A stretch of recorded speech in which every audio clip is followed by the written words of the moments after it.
ട്രെയിനുകളിൽ ടിക്കറ്റ് പരിശോധനകൾ കർശനമാക്കാൻ railway board ഉത്തരവിറക്കി. ഇത് സംബന്ധിച്ച് railway passenger marketing executive director Shivendra ശുക്ലയുടെ അടിയന്തര നിർദ്ദേശം എല്ലാ സോണുകളിലെയും ചീഫ് കൊമേഴ്സ്യൽ മാനേജർമാർക്ക് നൽകിക്കഴിഞ്ഞു.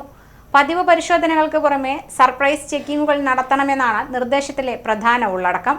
ഇതിനായി 2 ഘട്ട സ്പെഷ്യൽ ഡ്രൈവുകൾ നടത്തണം. ആദ്യഘട്ട പരിശോധനകൾ ഒക്ടോബർ 1 മുതൽ 15 വരെയാണ്. രണ്ടാം ഘട്ട പരിശോധന ഒക്ടോബർ 25 മുതൽ നവംബർ 10 വരെയുമാണ് നിശ്ചയിച്ചിട്ടുള്ളത്. മുതിർന്ന ഉദ്യോഗസ്ഥരുടെ മേൽനോട്ടത്തിലായിരിക്കണം പരിശോധനകൾ നടത്തേണ്ടതെന്നും നിർദ്ദേശത്തിലുണ്ട്. മേൽനോട്ടം വഹിക്കുന്ന ഉദ്യോഗസ്ഥരെ സോണൽ റെയിൽവേ അധികൃതർ നോമിനേറ്റ് ചെയ്യണം. സോണൽ ലെവലിലും ഡിവിഷൻ തലത്തിലും നടത്തുന്ന പരിശോധനയുടെ വിശദമായ റിപ്പോർട്ട് നവംബർ 18-നകം പാസഞ്ചർ മാർക്കറ്റിംഗ് എക്സിക്യൂട്ടീവ് ഡയറക്ടർക്ക് നൽകുകയും വേണം. റിസർവ്ഡ് കോച്ചുകളിലെ അനധികൃത യാത്രക്കാരെ കണ്ടെത്തി പിഴ ഈടാക്കുന്നതിനായിരിക്കണം പരിശോധകർ മുൻഗണന നൽകേണ്ടത്.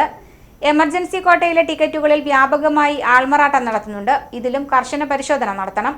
മുതിർന്ന പൗരന്മാർ, ക്യാൻസർ രോഗികൾ തുടങ്ങിയ പ്രത്യേക കോട്ടകളിൽ റിസർവ് ചെയ്തു വരുന്ന യാത്രക്കാരെയും കർശന പരിശോധനയ്ക്ക് വിധേയമാക്കുന്നതിന് ഊന്നൽ നൽകണമെന്നും നിർദ്ദേശത്തിലുണ്ട്.